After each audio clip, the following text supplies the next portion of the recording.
Everyone, आप सभी लोगों का स्वागत है टीचिंग परीक्षा के आज की इस वीडियो में, जिसके अंदर में फ्रेंड्स हम लोग सीटेट जुलाई 2024 के लिए एनसीईआरटी आधारित सामाजिक विज्ञान की जो श्रृंखला चला रहे हैं उसको एक कदम आगे बढ़ाएंगे। आप सभी लोगों का बहुत बहुत स्वागत है आज के इस पूरे के पूरे सेशन के अंदर में, जिसमें हम लोग क्वेश्चंस भी एनसीईआरटी बेस्ड लेंगे और उनके सॉल्यूशन भी एनसीईआरटी बेस्ड, जिससे कि आप लोगों को सॉल्यूशन से भी काफ़ी सारे और क्वेश्चंस सॉल्व करने में आपको मदद मिलेंगी। ठीक है, तो शुरू करते हैं फ्रेंड्स हम लोग हमारे सेशन को। और जैसे कि मैं देख पा रहा हूँ फ्रेंड्स, यहाँ पर में आप लोगों ने 300 से भी ज़्यादा जो है फ्रेंड्स सेशन को लाइक्स कर दी है आप सभी लोगों ने सेशन स्टार्ट होते ही। तो बहुत बहुत शुक्रिया आप सभी लोगों का इस प्यारे से आप लोगों के जेस्चर के लिए। और पहले क्वेश्चन की तरफ मैं आगे बढ़ूँ मैं तो, who was appointed as Diwan of Bengal on 12 August 1765। Bengal का दीवान, अब ये दीवान का मतलब क्या होता है? ठीक है, जिसके पास में टैक्स कलेक्शन करने की जिम्मेदारी होती है, ठीक है, कर इकट्ठा करने की जिम्मेदारी। तो 12 अगस्त 1765 को ये याद रखना है आप लोगों ने कि रॉबर्ट क्लाइव जो थे उनको बंगाल का दीवान बना दिया गया था ईस्ट इंडिया कंपनी के तहत। ठीक है, ईस्ट इंडिया कंपनी को दिए गए थे दीवानी राइट्स, लेकिन अब वो तो कंपनी है ना, कंपनी जाके थोड़ी टैक्स वसूल करेंगे। तो रॉबर्ट क्लाइव जो है वो दीवान नियुक्त कर दिए गए थे, दीवान ऑफ बंगाल। ठीक है, कब? 12 अगस्त 1765 को। इससे पहले कौन सी लड़ाई हुई थी? इससे पहले हुई थी 1764 में, 1764 के अंदर में बक्सर की लड़ाई। ठीक है, बक्सर की बैटल ऑफ बक्सर। बक्सर की लड़ाई के अंदर में ईस्ट इंडिया कंपनी जीत गई थी और मुगल बादशाह, अवध के नवाब और बंगाल के नवाब तीनों की संयुक्त सेना हार गई और इस तरह से ईस्ट इंडिया कंपनी को दीवानी अधिकार मिल गए थे और रॉबर्ट क्लाइव दीवान बन गए, बंगाल के दीवान। ये याद रखना है, 12 अगस्त 1765 को। ठीक है, दीवानी अधिकार का मतलब यही होता है, बंगाल, बिहार और उड़ीसा के दीवानी अधिकार का मतलब कि टैक्स कलेक्ट करने का अधिकार जो है अब किसके पास में आ गया? ईस्ट इंडिया कंपनी के पास में आ गया। देखिए पेपर 2 में, ठीक है, दिसंबर 2021 में पूछा गया प्रश्न आप लोगों का। आप लोगों को बताना है फ्रेंड्स कि निम्नलिखित में से किस समुदाय को ब्रिटिश सेना में प्रवेश से लाभ हुआ और उसके पास अपने लिए रेजिमेंट थी। ठीक है, उनके पास में अपनी खुद की रेजिमेंट थी। Mahar regiment, Ezhava regiment, Madigas regiment या डुबलास, मतलब ऐसी कौन सी जाति थी या समुदाय था जिनकी खुद की रेजिमेंट हुआ करती थी। ठीक है, तो मैं आपको बता दूं फ्रेंड्स कि महार रेजिमेंट के बारे में यहाँ पर मैं बात हो रही है। और महार रेजिमेंट, इवन महार एक जाति है, डॉक्टर बी आर अम्बेडकर इसी जो है समुदाय से आते थे। तो इनके जो पिताजी थे, डॉक्टर बी आर अम्बेडकर के जो पिताजी थे, वो भी महार रेजिमेंट में ही काम किया करते थे। तो महार रेजिमेंट एकमात्र रेजिमेंट ऐसी जिसमें सेना में किसी समुदाय के नाम पर रेजिमेंट रख दिया गया जाति के आधार पर। तो ए इज द करेक्ट आंसर। ठीक है, ये क्वेश्चन ऑलरेडी आ चुका है एग्जाम के अंदर में, आगे में भी पूछा जा सकता है।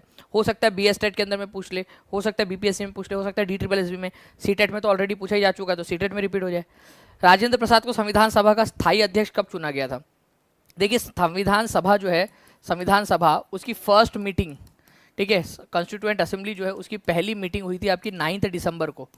ठीक है, 9 दिसंबर 1946 को।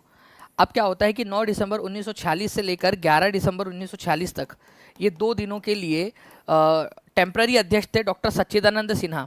ठीक है, कौन थे? डॉक्टर सच्चिदानंद सिन्हा। ठीक है, सच्चिदानंद सिन्हा थे 2 दिनों के लिए। 11 तारीख को क्या होता है, 11 दिसंबर 1946 को राजेंद्र प्रसाद को परमानेंट अध्यक्ष चुन लिया गया। अब ये टेम्पररी अध्यक्ष क्यों चुना गया था किसी को? ताकि जब तक स्थायी अध्यक्ष का चुनाव ना हो जाए कामकाज चलता रहे। ठीक है, तो परमानेंट अध्यक्ष के रूप में डॉक्टर राजेंद्र प्रसाद थे, ये याद रखना है। कई बार लोग ना कंफ्यूज होते हैं कि फिर बी आर अम्बेडकर क्या थे संविधान सभा में। तो देखो पूरी जो संविधान सभा थी ना, उसके अध्यक्ष के रूप में अगर बात करें, जो यहाँ बैठकर सब लोगों को मैनेज करते थे, वो थे doctor Rajendra Prasad. B R Ambedkar इसकी एक छोटी सी समिति थी जिसके 7 सदस्य थे जिन्होंने मसौदा बनाया था संविधान का, उस मसौदा समिति के अध्यक्ष थे। तो डॉक्टर बी आर अम्बेडकर मसौदा समिति के अध्यक्ष, राजेंद्र प्रसाद पूरी संविधान सभा के अध्यक्ष। ठीक है, तो ये थोड़ा सा आपको याद रखना है फ्रेंड्स, यहाँ पर में आप देख सकते हो। ठीक है, डॉक्टर बी आर अम्बेडकर यहाँ पर में, राजेंद्र प्रसाद यहाँ पर में। ठीक है, आपको बताना है कि इनमें से कौन सा वाला जो है वो सही तरीके से मेल खाता है। और आप लोगों को एक चीज़ बता दूं फ्रेंड्स, जो मैंने आप लोगों से कहा था कि टीचिंग परीक्षा की एक किट है, सक्सेस किट आप लोगों को मिलने वाली है, उसकी अनाउंसमेंट जो है फ्रेंड्स कल 5:45 बजे, एग्जैक्ट 5:45 बजे होंगी।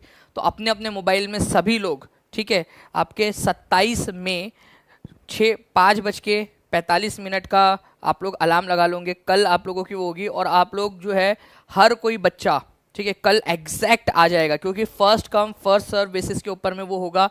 तो सभी के सभी बच्चे 5:45 बजे कल एग्जैक्ट रेडी रहेंगे। कल आपकी पहले क्लास होंगी 5 बजे से 5:45 बजे तक, और 5:45 बजे फिर मैं आप लोगों को उस सेशन के अंदर में सब कुछ बताऊंगा। ठीक है। तो बहुत इंपॉर्टेंट है, बहुत मेहनत से बन रही है ये किट आप लोगों के लिए, और आपके जो है पढ़ाई में केवल सीटेट ही नहीं बल्कि आपके आने वाले एग्जाम्स के लिए भी आप लोगों को बहुत ज़्यादा हेल्पफुल रहेगी वो। पश्मीना शॉल जो है फ्रेंड्स, ये आपका कश्मीर, लद्दाख को लिटिल तिब्बत कहा जाता है, छोटा तिब्बत कहा जाता है लद्दाख को। केसर सागा जो है ये एक मुस्लिम एपिक है, मुस्लिम एपिक नहीं है ये, तिब्बत एपिक है, तिब्बतियन एपिक है ये। एग्जाम में पूछा गया प्रश्न, तिब्बतियन एपिक है, तिब्बत के अंदर में गाया जाता है। ओके, इसी वजह से इस पर्टिकुलर क्वेश्चन का आंसर क्या हो जाएगा फ्रेंड्स, आप लोगों का आंसर हो जाएगा आप लोगों का ऑप्शन नंबर ए ओनली, ठीक है, 1 और 2। क्योंकि पश्मीना शॉल जो है कश्मीर लद्दाख के इलाके में पाई जाती है और लद्दाख को लिटिल तिब्बत कहते हैं। केसर सागा तिब्बत का एपिक है, तिब्बत एपिक है, तिब्बतियन एपिक, तिब्बत के लोगों का एपिक है जिसको लद्दाख में भी गाया जाता है। मुस्लिम एपिक नहीं है वो, एपिक का मतलब होता है महाकाव्य जिसको गाया जा रहा हो। ओके, तो आंसर इसका ऑप्शन नंबर ए हो जाएगा। अब देखिए एक क्वेश्चन है आप लोगों का, निम्नलिखित में से कौन सा समुच्चय अवरोध के लिए सही है, बताइए जल्दी से, जल्दी जल्दी से बताते जाएंगे आप लोग, इनमें से कौन सा वाला समुच्चय अवरोध या फिर कंटोर बैरियर के लिए सही है। अब ये कंटोर बैरियर क्या होता है ये भी तो आपको समझना चाहिए ना, ठीक है। तो धीरे धीरे धीरे धीरे इस तरह के जो क्वेश्चंस होते हैं वो भी हम लोग करेंगे। कंटोर बैरियर का मतलब क्या होता है फ्रेंड्स आपका, कि आप क्या करो, थोड़े थोड़े दूरी के ऊपर में, ठीक है, इस तरीके से घास फूस पत्थर वगैरह ऐसे लगा दो खेत में, ठीक है, हर थोड़े थोड़े दूरी के ऊपर में, ठीक है। इससे क्या होता है ना आप लोगों का कि जो पानी का बहाव है, ठीक है, वो थोड़ा सा कम हो जाता है वहाँ पर में पानी, एक तो वहाँ पर में बैरियर में पानी कलेक्ट हो जाता है आप लोगों का, ठीक है, पानी कलेक्ट हो जाता है, और दूसरा वो जो है मिट्टी के बहाव जो है, मिट्टी का कटाव जो है उसको भी रोक देता है, ठीक है। तो यहाँ पर मैं देखिए स्टोन ग्रास और soils are used to build barriers along contours, ठीक है। तो मिट्टी घास पत्थर मिट्टी इन सब का इस्तेमाल किया जाता है थोड़ा सा इस तरीके से, ये ऐसे वाली चीज़ें बनाने के लिए, ताकि पानी यहाँ पर में आके कलेक्ट हो सके, और दूसरा पानी की स्पीड भी थोड़ी सी स्लो हो जाए, ठीक है। ये इस प्रकार से कुछ तो भी दिखता है, कंटोर प्लफिंग इसको बोला जाता है। ट्रेंचेस जो है वो मेड बनाए जाते हैं आप लोगों के, ताकि पानी उसमें कलेक्ट हो सके, और वो बैरियर बनाने के लिए ताकि पानी को धीमा किया जा सके, घास पत्थर और सॉइल का इस्तेमाल किया जाता है। नाउ फ्रेंड्स, ब्लैंक का निर्माण हमें व्यक्ति विशिष्ट की दक्षताओं और प्रदान करने से रोकता है, साथ ही साथ ये व्यक्ति की विभिन्न विशिष्टताओं के विकास को भी अवरुद्ध करता है। फॉर एग्जाम्पल मान लीजिए मैंने ऐसे मान लिया कि भाई जितने भी लोग हैं, ठीक है, जो साउथ इंडिया से फॉर एग्जाम्पल, ठीक है, वो लोग उतने इंटेलिजेंट नहीं होते जितने नॉर्थ इंडिया के होते। मैं ऐसा कह नहीं रहा, मैं बता रहा हूँ कि एक एग्जाम्पल के तौर पर। तो आपने क्या किया कि साउथ इंडिया में अगर कोई एक एपीजे अब्दुल कलाम करके कोई बच्चे का जन्म होता है, और आपने ये सोच लिया कि साउथ इंडिया के सारे लोग ही जो है वो इतने इंटेलिजेंट नहीं होते, तो आप उस व्यक्ति विशेष की जो विशेषता है, उस व्यक्ति में जो एक स्पेशलिटी है वो आप देख नहीं पाओगे। आप देखोगे यार वो तो साउथ इंडिया का, मतलब वो वैसे ही है। तो इसको कहा जाता है फ्रेंड्स पूर्वाग्रह, कि किसी को आप जो है क्या करते हो, ठीक है, अगर आपने उसको निगेटिव आका है, ठीक है, तो उसको कहा जाता है पूर्वाग्रह। और जब आपने एक खास इमेज के अंदर में ही बांध दिया है, उसको कहा जाता है स्टीरियोटाइप, रूढ़िबद्ध धारणा। तो पूर्वाग्रह और रूढ़िबद्ध धारणा में क्या है मैं आपको बताता हूँ, ठीक है। अब पूर्वाग्रह हमेशा निगेटिव होता है, रूढ़िबद्ध पूर्वाग्रह निगेटिव होता है, ओके। अब रूढ़िबद्ध धारणा कैसी होती है ये देखिए आप लोग। रूढ़िबद्ध धारणा के अंदर में क्या होगा कि आप लोगों का आप जो है, ये एक लड़का है, एक लड़की है। अब लड़का जो है उसको खाना बनाना बहुत पसंद है, वो बहुत अच्छी वाली चपाती बनाता है, बिरयानी बनाता है, ठीक है, दाल वगैरह सब बहुत अच्छी बनाता है। अब ये जो लड़की है ये इसका इंटरेस्ट इंजीनियरिंग के अंदर में है, इंजीनियरिंग के अंदर में ये मशीन बनाना चाहती है, कंप्यूटर के ऊपर में वर्क करना चाहती है, ओके, बड़ी बड़ी बिल्डिंग्स बनाना चाहती है। अब क्या बोलोगे आप बोलोगे नहीं यार, लड़की का काम जो है उसको आपने खास इमेज में बांध दिया कि घर के काम करने चाहिए और लड़कों ने बाहर के काम करने चाहिए। तो आप इनकी स्पेशलिटी नहीं देख रहे हो, आप विशिष्ट मतलब किसी एक व्यक्ति की विशेषता नहीं देख रहे हो, आप उससे रोकता है। तो स्टीरियोटाइप जो है वो क्या करता है, उसको रोकता है। पूर्वाग्रह हमेशा निगेटिव होता है। अब ऐसा भी हो सकता है कि भाई लड़का जो है, एक एग्जांपल देता हूँ आपको इसमें डिफ्रेंशिएट करने में, लड़का जो है वो हमेशा मजबूत होगा, उसको कभी बुरा नहीं लगेगा, उसको कभी रोना नहीं आएगा, ठीक है, जबकि लड़कियां जो है वो रोएगी। अब मान लो कि जो है लड़का है, ठीक है, अब उसको दुख हो रहा है, ठीक है, अब वो रोना चाहता है, तो आप क्या करते हो, आप ये बोलते हो कि नहीं भाई लड़का है तो वो तो रो नहीं सकता, कभी उसको बुरा नहीं लग सकता, ठीक है। तो आप उसको आपने खास इमेज में बांध दिया, आप उसको उसको नेचुरली नहीं रहने दे रहे हो। तो ये स्टीरियोटाइपिंग व्यक्ति की विशेष दक्षताओं, उसकी पहचान, उन सारी चीज़ों से उसको रोक देता है। अब मान लो लड़की है, उसको रोना ही नहीं आ रहा, अब वो उसकी विदाई हो रही है यहाँ पर, मैं बाबुल की दुआएं लेती जा जा तुझको सुखी संसार मिले। अब वो लड़की सोच रही है कि बढ़िया यार, बढ़िया से घर में जाऊंगी, वहाँ पर मैं ठीक है अपना राज चलाऊंगी, वो अपना सोच रही है। और वहाँ पर मैं घर वाले सोच रहे हैं रो क्यों नहीं रही, करूँगी रो ले, लोग सोचेंगे पहले से चक्कर था, जबकि तेरा तो कैसा था भी नहीं, तो इतनी शरीफ बच्ची है, तेरा चल रहा है यहाँ पर मैं कि यार रो नहीं रही है। उसको सुई चुबाए जा रहे हो तुम लोग, अरे रो रो पागल, रो, रोना पड़ता लड़की को जाते समय। अरे नहीं आ रहा यार रोना, तुम लोग वो घर के पीछे में रहते हो, तुम घर के पीछे एक तो दे दिया मेरे को, ठीक है। ओके, तो आंसर इसका जो है अहद मसूरी जी, आंसर इसका स्टीरियोटाइपिंग है, ठीक है, स्टीरियोटाइपिंग। तो B is the correct answer. क्या होता है स्टीरियोटाइपिंग के अंदर में, हम क्या करते हैं किसी एक पर्सन को खास इमेज के साथ में बांध देते हैं। अगर हमने बोल दिया कि भाई एक खास इमेज है इसकी, ठीक है, लड़का है तो यही करेगा, लड़की है तो यही करेगी, ठीक है, तो वो पॉजिटिव भी हो सकता है, निगेटिव भी हो सकता है, ओके। लेकिन अगर एक खास इमेज के साथ में बांध दिया आपने, और तो आप उसको कोई दूसरा काम करने नहीं दोगे, फिर तो स्टीरियोटाइपिंग कहलाता है वो। जैसे लड़की है तो घर का ही काम करेंगी, वैसे मेकअप खराब हो सकता है सर रोने से, हाँ ये भी हो सकता है कि वो सोच रही हो मेकअप खराब हो जाएगा, नहीं रो रही हो। सार्वजनिक अभियोक्ता की क्या भूमिका होती है, पब्लिक प्रोसिक्यूटर की, बताइए जल्दी जल्दी से, पब्लिक प्रोसिक्यूटर की क्या होती है भूमिका। मैं आपको एक बात फिर से बताना चाहूँगा फ्रेंड्स, आप सभी लोगों को, कि आप लोगों के लिए कल का दिन बहुत इंपॉर्टेंट है। कितने लोगों को पता है कि कल आप लोगों के लिए जो है वो सक्सेस किट का फॉर्म शुरू होगा, जो first come first serve basis के ऊपर में रहेंगे फ्रेंड्स आप लोगों के, ठीक है, okay. First come first serve basis के ऊपर जो पहले फॉर्म भरेगा उनको सबसे पहले जो है उसके वो किट यहाँ से डिस्पैच की जाएंगी। तो सभी लोगों ने लाइव आना है, अपने जितने भी साथी हैं, ठीक है, उन लोगों को भी बता दीजिए, आपके घर में परिवार में जितने भी लोग हैं उन लोगों भी को भी कल 5:45 की लिंक अभी लग चुकी है आपके सेशन के ऊपर में, ठीक है, उसको उसमें आपने लेकर आ जाना है, उनको बताना है कि भाई कल 5:45 एग्जैक्ट 5:45 कल जो है वो आ जाए। He represent interest of the state, वो राज्य के हितों का प्रतिनिधित्व करता है। He has no role in investigation, उसका इन्वेस्टिगेशन में कोई रोल नहीं होता। His role begin after before police investigation and filing of the chargesheet. अब देखिए पब्लिक प्रोसिक्यूटर होता क्या है, मैं आपको बताता हूँ। ये है सरकारी वकील, ठीक है। सरकारी वकील क्या करता है, ये राज्य को रिप्रेजेंट करता है, क्योंकि सरकार का नुमाइंदा है, सरकार पैसे दे रही है उसको, तो सरकार का नुमाइंदा होता है, ठीक है। अब इसका काम क्या है कि भाई पुलिस ने जो है इन्वेस्टिगेशन शुरू नहीं की, वो खुद जाके नाक घुसाड़ेगा कि अपनी नाक, ठीक है, घुसाड़ेगा, नाक घुसाओ, ठीक है, कि क्या हुआ क्या नहीं हुआ। अरे भाई पहले पुलिस को आने तो दे, कोर्ट को केस में ले जाके लेकर चार्जशीट दाखिल करने दे। चार्जशीट का मतलब होता है कि पुलिस ने अपनी इन्वेस्टिगेशन में अब तक क्या पाया वो कोर्ट के सामने रखती है, तब जाके पब्लिक प्रोसिक्यूटर का काम शुरू होता है। पब्लिक प्रोसिक्यूटर पुलिस की जांच के पहले कोई रोल में नहीं आता, तो इसका रोल में इन्वेस्टिगेशन में भी कोई रोल नहीं होता है। जो तथ्य उसके सामने लाए जाते हैं वही वो उसके ऊपर में बहस करता है, ठीक है। प्रोसिक्यूशन जो है राज्य, जो पब्लिक प्रोसिक्यूटर होता है वो राज्य के बिहाफ में करता है जी रहा, जो भी अपनी दलीलें देता है। ये ऑफिसर है कोर्ट का, तो उसको जो है क्या करना चाहिए, इम्पार्शियल होना चाहिए, कभी भी भेदभाव नहीं करना चाहिए, और उसको पूरी पिक्चर कोर्ट के सामने रखनी चाहिए, कोर्ट की मदद करनी चाहिए, जो भी उसके पास में विटनेस है, जो उसके पास में एविडेंस है, उसको कोर्ट के सामने लाना चाहिए, ठीक है। तो सरकारी वकीलों भाई साहब, उनका क्या काम है, वो कोर्ट के अधिकारी है, कोर्ट के ऑफिसर है। आपका काम है कि जज की मदद करे, सही फैसला लेने में इम्पार्शियल हो, भेदभाव ना करो, ठीक है। और जो भी आपके पास में फैक्ट है, मटेरियल है, एविडेंस है, विटनेस है, सबको कोर्ट के सामने प्रस्तुत कर दो। ये आपका परम कर्तव्य है, ठीक है। तो पब्लिक प्रोसिक्यूटर का काम ये होता है। तो अब आप लोग इस क्वेश्चन का आंसर आप लोग खुद से सोचकर कीजिए जल्दी जल्दी से।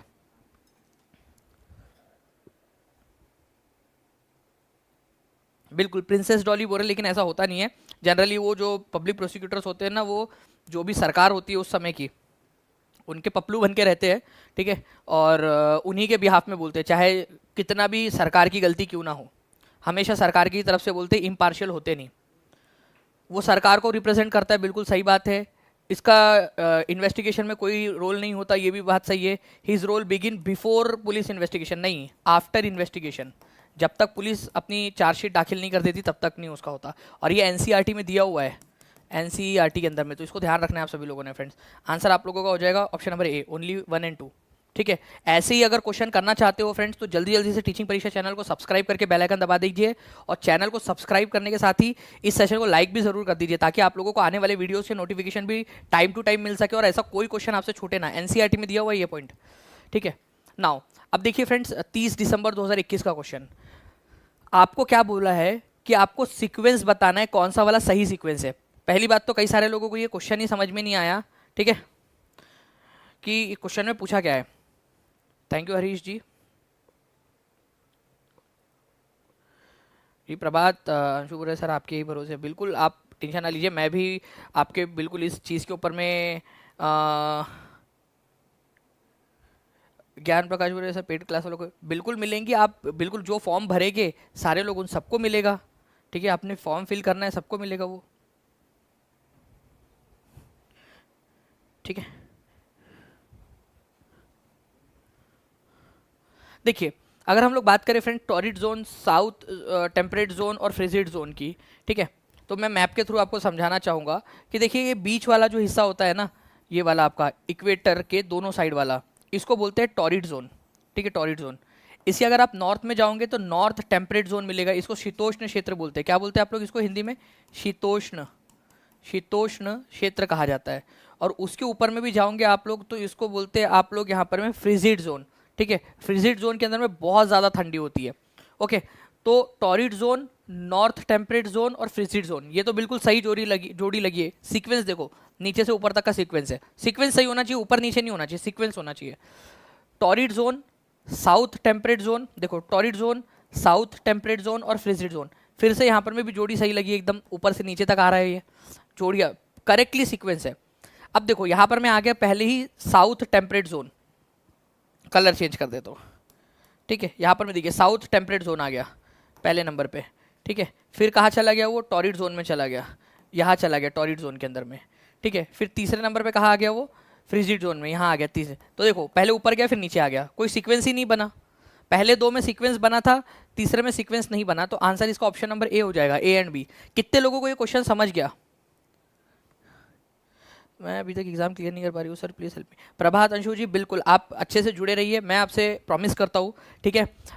ये दानिश सर का प्रॉमिस है आपसे कि मैं मेरे जो सब्जेक्ट्स है प्लस मेरे सब्जेक्ट्स के अलावा जो चीज़ें मुझे लगता है कि मैं आपको बहुत अच्छे से करा सकता हूँ, भगवान का जो आशीर्वाद है, ठीक है, भगवान की कृपा है कि मैं आपको अच्छे से समझा सकता हूँ वो सारी चीज़ों को, चाहे वो पेडागोजी के कंसेप्ट हो, अलग अलग सब्जेक्ट की पेडागोजीज हो, इवन सीडीपी के कंसेप्ट हो आप लोगों के, जिससे आपका पेपर क्लियर हो जाए, वो मैं पूरी अपनी जान लगा दूंगा आपके पेपर के पहले, ठीक है। ये मेरा आप लोगों से प्रॉमिस है, ठीक है। चाहे कितनी भी मेहनत करनी पड़ जाए मुझे आप लोगों के लिए, वो मेहनत मैं आप लोगों के लिए बिल्कुल करूँगा, ठीक है। तो आप बिल्कुल एकदम खुशी खुशी पढ़ाई कीजिए। तो ये क्वेश्चन आपको समझ में आ गया होगा। नाउ फ्रेंड्स, अब देखिए जो मैं आपसे कह रहा था ना अभी थोड़ी देर पहले आप लोगों का, कि भाई कौन सी वाली चीज़ से क्या क्या होता है, ओके। तो मैं आप लोगों को एक क्वेश्चन दिखाता हूँ, उससे आप लोगों को बेहतर तरीके से समझ में आ जाएगा, ठीक है। देखिए ये क्वेश्चन है, इसको ना ध्यान से समझो आप सभी लोग। मैं इसको थोड़ा सा कलर कर देता हूँ ताकि आप लोगों को अलग अलग कलर से आप जब देखोगे, ठीक है, तो आप लोगों को ज़्यादा बेहतर तरीके से समझ में आएगा। शेडिंग कर देते हैं इसकी, ठीक है।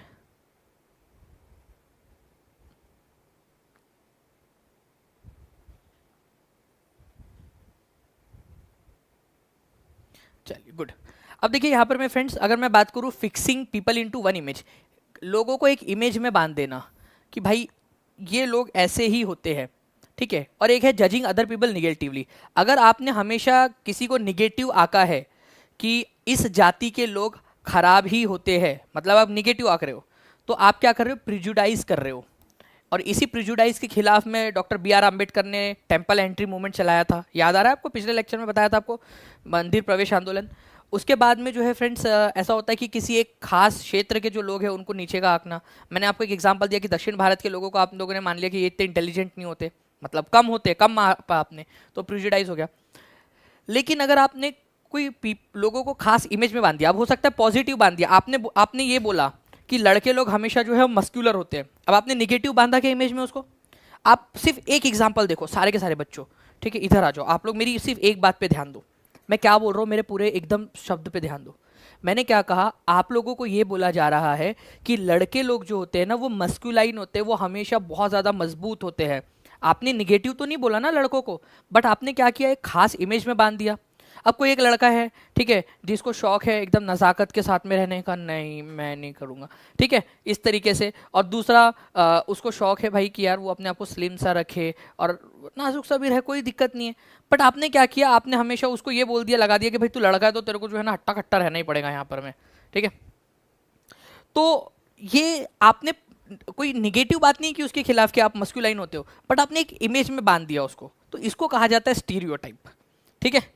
इसको स्टीरियोटाइप कहा जाता है, किसी खास इमेज में बांध देना है।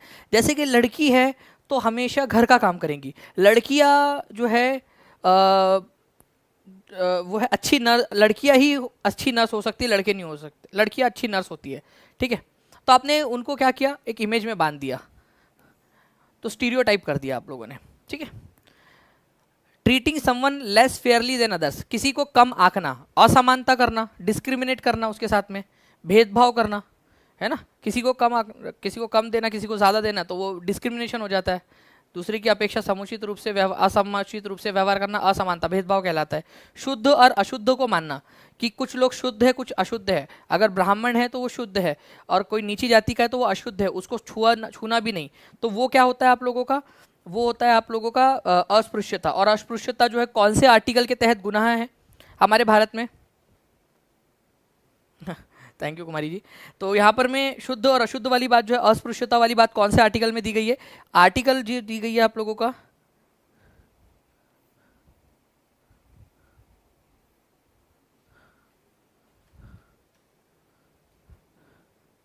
डॉक्टर संदीप राव जी, आपसे किसने कहा है ये कि मैं उनको परमिशन नहीं दे रहा हूँ?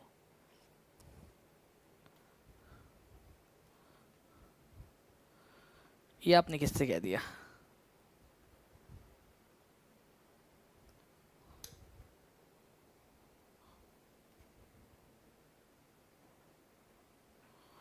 ओके, तो आंसर आप लोगों का यहाँ पर में जो है फ्रेंड्स आ चुका है पूरा का पूरा। अस्पृश्यता वाला आर्टिकल नंबर 17 ये आप लोगों ने देख लिया था, मैंने बस वो आप लोगों के जो कमेंट्स है मेरी तरफ में बंद हो चुके थे, मैंने उसको भी चालू कर दिया है। तो एक ही जोड़ी बनने वाली आप लोगों की फ्रेंड्स 3 के साथ, ठीक है। तो option number A is the correct answer, खत्म हो गया वो, ठीक है, ए। अब देखिए यहाँ पर मैं आप लोगों का सोशल साइंस का 20 दिसंबर 2021 का पेपर का क्वेश्चन, बताइए इस पर्टिकुलर क्वेश्चन का आंसर क्या होगा?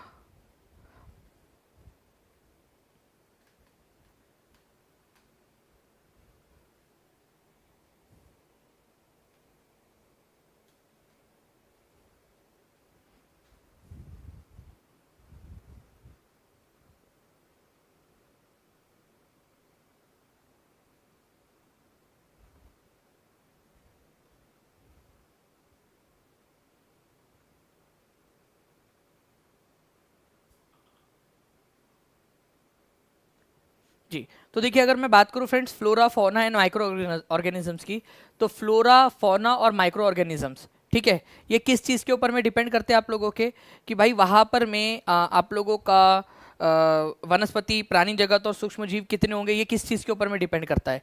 ये डिपेंड जो है करता है, आप क्या हुआ है जी, तो ये आप लोगों का डिपेंड करता है फ्रेंड्स यहाँ पर में आप लोगों के कि रेट ऑफ ह्यूमस फॉर्मेशन कितना है सॉइल के अंदर, मतलब कितनी उसमें ह्यूमस का मतलब होता है एक ऐसी चीज़ जो पेड़ों को मदद करती है आगे बढ़ने में, ठीक है, उनको बढ़ने में, उनको पौष्टिकता हासिल करने में। तो जितना ज़्यादा ह्यूमस होगा, ओके, ह्यूमस कैसे बनता है, जो पुराने पेड़ पौधे होते हैं ना उन्हीं से, ठीक है, उन्हीं के जो अवशेष होते हैं उनसे बनता है, ठीक है, उनके जो अवशेष बच जाते हैं जब वो खत्म होते हुए जाते हैं मिट्टी में मिल जाते हैं, उससे बनता है ह्यूमस, ठीक है।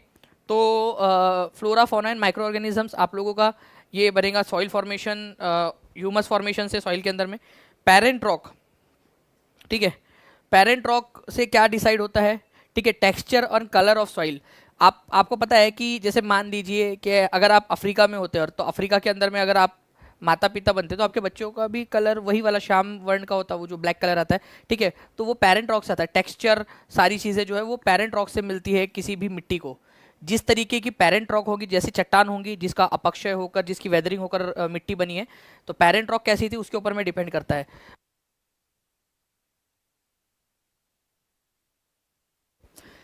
क्लाइमेट जो है फ्रेंड्स आप लोगों का, ठीक है, वो क्या करता है, वेदरिंग करता है, ठीक है, वेदरिंग करता है। जैसे अगर गर्म माहौल है फिर ठंडा हो जाए, बारिश हो जाए, तो चट्टानें धीरे धीरे टूटने लगती है, अपक्षय होती है।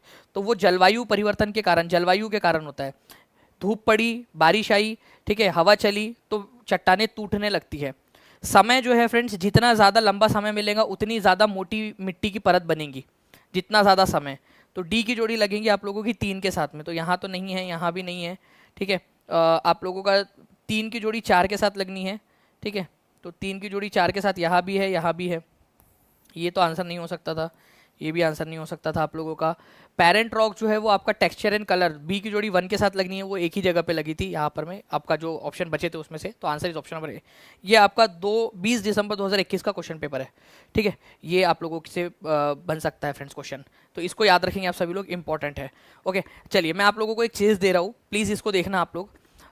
मिट्टी कैसे बनती है, एनसीईआरटी से लिया है। आप लोग बोलोगे तो मैं आपको जो है ना टीचिंग परीक्षा का जो टेलीग्राम ग्रुप है उस पर, और नीचे में ना आपको एक व्हाट्सएप ग्रुप की लिंक दी गई है, उस पर आप क्लिक करोगे तो आपको व्हाट्सएप पे भी आप ज्वाइन हो जाओगे, वहाँ पर मैं इसको हिंदी में भी डाल देंगे। देखिए, पेरेंट रॉक जो होती है ना, उससे डिटरमाइन होता है कि मिट्टी का कलर कैसा रहेगा, वो कैसी चट्टान से बनी है। एक चट्टान थी, उसका धीरे धीरे टूटी, तो कैसे कलर की मिट्टी बनेगी वो बनेगा। टेक्सचर कैसा रहेगा, केमिकल प्रॉपर्टीज उस मिट्टी में क्या क्या रहेगा, नाइट्रोजन रहेगा, फॉस्फोरस रहेगा, क्या रहेगा भाई, जो चट्टान में था वही चीज़ मिट्टी में भी रहेगी। मिनरल कौन कौन से रहेंगे, जो चट्टान में था वही मिट्टी में रहेंगी, ठीक है। परमेबिलिटी कैसी रहेगी उसकी, कि चट्टान कैसी है, भुरभुरी चट्टान थी, मोटी चट्टान थी, उससे परमेबिलिटी बनेगी, ठीक है। उसके बाद में फ्लोरा, फौना और माइक्रो ऑर्गेनिज्म डिपेंड करते हैं ह्यूमस के ऊपर में। मैंने अभी आपको बताया जो ह्यूमस होता है वो पौष्टिकता प्रदान करता है, तो जितना ज़्यादा ह्यूमस उतने ज़्यादा फ्लोरा फौना। फ्लोरा फौना का मतलब होता है, फ्लोरा मतलब प्लांट, पौधे वगैरह, फौना मतलब आपके प्राणी जगत के जो भी है, ठीक है, वो। और माइक्रो ऑर्गेनिज्म तो छोटे छोटे से आपके, ठीक है, छोटे छोटे से ऑर्गेनिजम्स।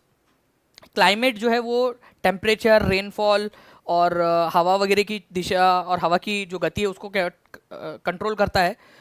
तो इससे क्या होता है, आप लोगों का वेदरिंग होती है। जितनी ज़्यादा क्लाइमेट, अलग अलग क्लाइमेट रहेंगे उससे अलग अलग प्रकार की वेदरिंग होगी। जितना ज़्यादा मिट्टी को ज़्यादा समय दोगे उतनी ज़्यादा थिक मिट्टी बनेगी, उतनी ज़्यादा जो है आपकी क्या बनेगी, मोटी परत बनेगी, मिट्टी की मोटी परत बनेगी, ठीक है। तो ये याद रखना है आप सभी लोगों ने। ओके, चलिए सर, मैं आपसे पढ़ के BS टेट का एग्ज़ाम दी हूँ और एग्ज़ाम बहुत अच्छा रहा। Thank you so much sir, इतना अच्छे से पढ़ाने के लिए। थैंक यू वेरी मच चांदनी परवीन जी। और मुझे बहुत खुशी है कि BS टेट का पेपर बहुत सारे बच्चों ने क्लियर किया है, ठीक है। और मुझे उससे ज़्यादा खुशी है कि जो है एक आप लोगों ने जो ट्रस्ट दिखाया था, आप लोगों ने जो यहाँ पर में पढ़ा है फ्रेंड्स, हमने मेहनत की, हम लोगों ने मिलकर मेहनत की, आपने हमने मिलकर, और वही paper exact same to same question exam के अंदर में आए। और हज़ारों बच्चे ऐसे हैं फ्रेंड्स, अब तक का जो पेपर्स हुए उनमें उन लोगों को लग रहा है कि उनका BS टेट बहुत आसानी से क्लियर हो जाएगा। हज़ारों बच्चे, 1 2 10 15 20 बच्चे नहीं, हज़ारों बच्चे ऐसे, ठीक है।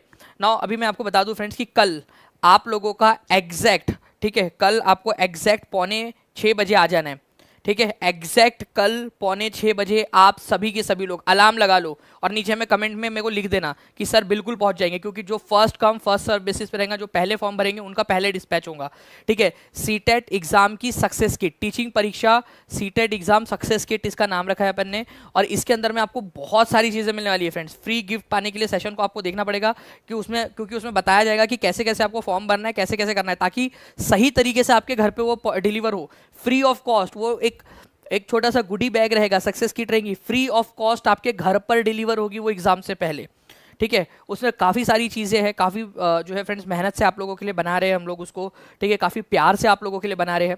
तो कल एग्जैक्ट 5:45 बजे अलार्म लगा लो अभी, और अभी उस सेशन पे जाकर उसको नोटिफाई मी का बटन दबा देना और लाइक भी कर देना सेशन को, और बोल देना कि सर हम आ जाएंगे। और जहाँ जहाँ उस सेशन को शेयर कर सकते हो, हर एक जगह पे उस सेशन को शेयर कर दीजिए आप सभी लोग। हर कोई बच्चा उस सेशन को शेयर कर देगा जहाँ भी कर सकते हो आप लोग। ओके, पूरी की पूरी जानकारी उसके अंदर मैं आपको दूंगा। फॉर्म कैसे भरना है वो भी आप लोगों को बताऊंगा, ताकि आप लोग जो है फ्रेंड्स आराम से जो है बिना किसी चीज़ के, बिना किसी गलती के फॉर्म भर सके। क्योंकि अगर एड्रेस गलत भर दोगे तो वो गलत जगह पे चला जाएगा, वो एग्जाम किट जो आपका हक था, आपकी चीज़ थी, वो आपको गलत जगह पे चली जाएगी, ठीक है। बिल्कुल DSSS TGT के लिए भी आगे में करेंगे एकता बरनवाल जी, और आप लोगों के लिए ही कर रहे हैं ये सब चीज़ें। बहुत हैवी खर्च आ रहा है, लेकिन आप लोगों को अगर उससे फ़ायदा हो सकता है तो बिल्कुल करेंगे। इस सेशन को भी लाइक कर दीजिए फ्रेंड्स आप सभी लोग, और उस जगह पे जाकर उस सेशन को लाइक कर देना है। टीचिंग परीक्षा चैनल को सब्सक्राइब कर देना है। और एक चीज़, जितने अपने सीटेट के साथी है जो जो पढ़ रहे हैं उन सबको बता देना है, उस सबको जाकर उस सेशन की लिंक शेयर कर दो कि एग्जैक्ट 5:45 आ जाना है, सर बताएंगे कैसे कैसे फॉर्म भरना है, वो भरना है अपने, ताकि जल्द से जल्द आप लोगों तक वो पहुंच सके। बिल्कुल, चाहे पेड स्टूडेंट हो चाहे फ्री स्टूडेंट हो, मैटर नहीं करता। कल 5:45 यूट्यूब चैनल पर आना है, फॉर्म देंगे आपको, उस फॉर्म को आप जो है भर सकते हो। ठीक है, सारे बच्चे, चाहे पेड हो चाहे फ्री वाले बच्चे हो, सभी के लिए है। अनिमा समादार जी, कल आप आइए, कल आपको पूरा पता ही चल जाएगा। ठीक है, तो ये मैं आज आपको यहाँ पर मैं रोक रहा हूँ फ्रेंड्स, हम इसको कल एग्जैक्ट 5:45, अभी आप लोग उस सेशन के ऊपर में डाइवर्ट होंगे। ठीक है, जो बच्चे बाद में देख रहे हैं वो अभी टीचिंग परीक्षा के यूट्यूब चैनल पर चले जाना। आप सभी लोग इस तरीके से मैं दिखा भी देता हूँ आपको कैसे आपको जाना है। ठीक है, टीचिंग परीक्षा के यूट्यूब चैनल के ऊपर में आप लोग आ गए। ओके, होम पे चले जाएंगे आप सभी लोग। आप लोगों को जो है फ्रेंड्स अपकमिंग सेशन के अंदर में वो सेशन दिख जाएगा। ये सेशन आपको दिख रहा है यहाँ पर में, ठीक है, ये देखिए सेशन आपको दिख रहा है। इस सेशन को आपने क्या करना है, ठीक है, लाइक कर देना है सबसे पहले तो। देखिए यहाँ पर में काफ़ी सारे बच्चे लिखने भी लगे हैं इसमें। ठीक है, आपने क्या करना है, इस सेशन को लाइक कर देना है यहाँ पर में, और नोटिफाई मी का बटन आता है यहाँ पर में, स्क्रीन के ऊपर में नोटिफाई मी का बटन आता है। ठीक है, उस नोटिफाई मी वाले बटन को क्या करना है, आप लोगों ने दबा देना है, ताकि आप लोगों को नोटिफिकेशन भी मिल जाए एग्जैक्टली टाइम पर। ओके ओके, चलो, thank you very much, take care and bye, God bless you all friends. और मिलते हैं हमारे कल वाले सेशन के अंदर में, और हम लोग पहले पढ़ेंगे और उसके बाद में फिर ये वाली कैसे किट भरनी है आपको पूरा का पूरा मैं आप लोगों को बताऊंगा। और ये आपके लिए फ्रेंड्स मैं लिटरली बता रहा हूँ, जो मेरा एक सपना है ना कि यार समाज में एक क्रांति लेकर आनी है पढ़ाई के लिए, क्योंकि आप लोग हो जो जाकर पढ़ाई बच्चों को पढ़ाओगे कल जाकर लाखों बच्चों को, और उसका शायद एक पुण्य जो है हम लोगों के हिस्से में भी आएगा, क्योंकि हम लोगों का एक योगदान होगा देश के विकास में, क्योंकि आप लोग जो है वो कर रहे होगे हम हमसे पढ़ के। ठीक है, तो इसी वजह से ये एक हमने एक स्टेप लिया है। कल आइए आप लोग, सारे दोस्तों को लेकर आइए, जितने लोगों को बता सकते हो उन सबको भेज दो अपने परिवार के अंदर में, जितने भी सीटेट के लोग कर रहे हैं, दोस्त कर रहे हैं, अपने ग्रुप से, कॉलेज के ग्रुप से, हर जगह पे उस लिंक को शेयर कर दो, और सभी को बोलो कि 5:45 आना है आपने। ठीक है, चलिए, 5 बजे वाली क्लास होंगी, 5 बजे वाली क्लास भी होंगी। ठीक है, और वो 5:45 वो करना भी सिखाऊंगा मैं आपको। लिंक मिलेगा आपको कल, कल मिलेगा प्रियंका जी। ठीक है, कल मिलेगा। ओके, चलो, thank you very much, take care and bye, God bless you all, thank you very much, bye.